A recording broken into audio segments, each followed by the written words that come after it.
Hello friends, income tax के cases की series में आज जो केस हम डिस्कस करेंगे वो इस चीज़ को लेकर के है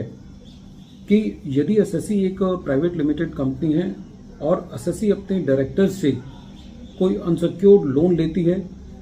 और उस डायरेक्टर ने कंपनी को ये जो अनसिक्योर्ड लोन दिया है वो बैंक से में जो फिक्स डिपॉजिट थे उस डायरेक्टर के, उस फिक्स डिपॉजिट से ओवरड्राफ्ट फैसिलिटी लेकर के कंपनी को ये लोन दिया है। लेकिन यदि असेसिंग ऑफिसर ये एलिज करता है कि एसएससी ने उस फिक्स डिपॉजिट को जो बनाया था वो कैश डिपॉजिट करके बनाया था, तो क्या खाली इस बेसिस पर कि जो डायरेक्टर है उसने अपने फिक्स डिपॉजिट कैश डिपॉजिट करके बनाए और फिर उसके अगेंस्ट ओडीली खाली इस वजह से कंपनी के हाथ में डायरेक्टर के अनसिक्योर्ड लोन को सेक्शन 68 के अंदर ऐड किया जा सकता है? यही issue honourable Delhi high court ने अपने एक केस शिला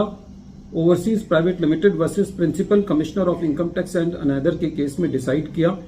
और ये केस 484 ITR पेज नंबर 486 पर रिपोर्ट हुआ और इस केस का जजमेंट 28 मई 2025 को आया। प्रेजेंट केस असेसमेंट ईयर 15-16 से रिलेटेड है। प्रेजेंट केस में एसएससी का काम रेडीमेड गारमेंट्स और लेदर गुड्स का है।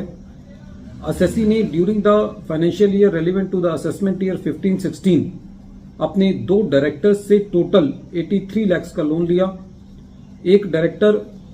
RCB था और दूसरा डायरेक्टर HB था। ड्यूरिंग द असेसमेंट प्रोसीडिंग्स जब असेसिंग ऑफिसर ने इन दोनों डायरेक्टर्स से रिलेटेड डॉक्यूमेंट्स मंगाए और असेसिंग ऑफिसर ने जब HB डायरेक्टर को सेक्शन 131 का समन इशू किया तो HB डायरेक्टर असेसिंग ऑफिसर के पास अपनी स्टेटमेंट देने के लिए नहीं आया, जिसकी वजह से असेसिंग ऑफिसर ने जो डायरेक्टर HB से 51 लाख का लोन लिया हुआ था उसको एसएससी की इनकम में एड बैक किया। During the assessment proceedings SSC ने असेसिंग ऑफिसर को यह बताया था कि जो लोन डायरेक्टर ने दिया है जिसको असेसिंग ऑफिसर ने एड बैक किया है वो लोन डायरेक्टर ने अपने ओडी अकाउंट से निकाल करके कंपनी को दिया है और वो ओडी जो है वो फिक्स्ड डिपॉजिट के अगेंस्ट है। एसएससी ने इसकी एवज में बैंक से सर्टिफिकेट लेकर के दिया, डायरेक्टर की रिटर्न्स दी और जो रिटर्न 15-16 की थी उसके अंदर डायरेक्टर की इनकम 9.05 लाख की थी। जब ये मैटर CIT अपील के पास था तो CIT अपील ने असेसिंग ऑफिसर से रिमांड रिपोर्ट मांगी और रिमांड रिपोर्ट के अंदर असेसिंग ऑफिसर ने ये पाया कि जो डायरेक्टर ने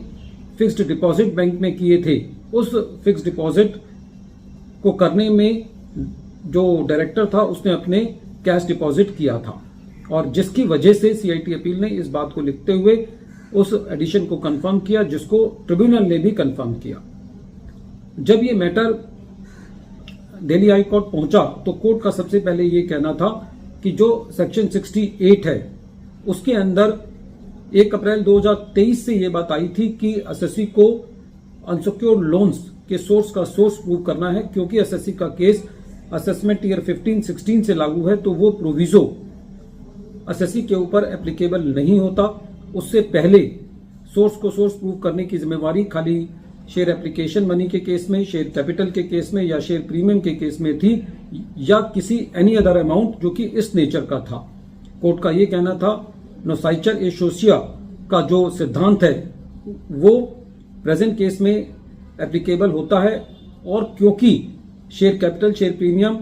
और शेयर एप्लीकेशन मनी से रिलेटेड टर्म के अंदर अनसिक्योर्ड लोन नहीं आता तो वो उसमें इंक्लूड नहीं किया जाएगा। कोर्ट का ये कहना था कि प्रेजेंट केस के अंदर कंपनी जो डायरेक्टर है उसकी आइडेंटिटी, जेन्युइननेस और क्रेडिट वर्थिनेस प्रूव करने में समर्थ रही है। सारी ट्रांजैक्शन बैंकिंग चैनल से हैं और कोर्ट का ये कहना था कि जो डायरेक्टर है वो कोई स्ट्रेंजर नहीं है और वो कंपनी में वाइटली इंटरेस्टेड है। कोर्ट का ये भी कहना था कि यदि असेसिंग ऑफिसर को ऐसा लगता है कि जो डायरेक्टर है उसने अपने बैंक के अंदर कोई कैश जमा किया तो ऐसे केस में असेसिंग ऑफिसर डायरेक्टर की भी असेसमेंट रीओपन करके वहां पर उसको एग्जामिन कर सकता था। मोरओवर प्रेजेंट केस में एसएससी ने यह भी बताया था कि जो डायरेक्टर है उसके हाथ में ऑलरेडी कैश बैलेंस 26.50 था और एसएससी ने इस चीज को हेवीली डिस्प्यूट किया था कि जो ओवरड्राफ्ट पे किया गया, रीपे किया गया डायरेक्टर के द्वारा, वो कैश डिपॉजिट करके किया। मतलब कहने का मतलब ये है कि एसएससी ने इस बात को डिस्प्यूट किया, क्योंकि रेवेन्यू इस बात को कह रहा था कि जो डायरेक्टर है उसने अपना जो ओवरड्राफ्ट की फैसिलिटी को रीपे किया है वो कैश डिपॉजिट करके किया है। तो इसको भी एसएससी ने चैलेंज किया और कोर्ट का ये कहना था कि प्रेजेंट केस के अंदर जो सारी ट्रांजैक्शंस हैं, जो इवन ओडी को रीपे किया गया है, वो भी बैंकिंग चैनल के थ्रू किया गया है। कोर्ट ने जो असेसमेंट ऑर्डर था उसको क्वेश किया और ये कहा कि ट्रिब्यूनल ने अपने आप को मिसडायरेक्ट किया है सेक्शन 68 की एडिशन को कंफर्म करने में। वीडियो के अंत में एक बार फिर मैं केस का नाम रिपीट कर रहा हूं। केस का नाम है Sheela overseas private limited versus principal commissioner of income tax and another. ये केस 484 ITR पेज नंबर 486 पर रिपोर्ट हुआ और इस केस का judgment honourable Delhi high court ने 28 मई 2025 को डिसाइड किया। Thank you friends.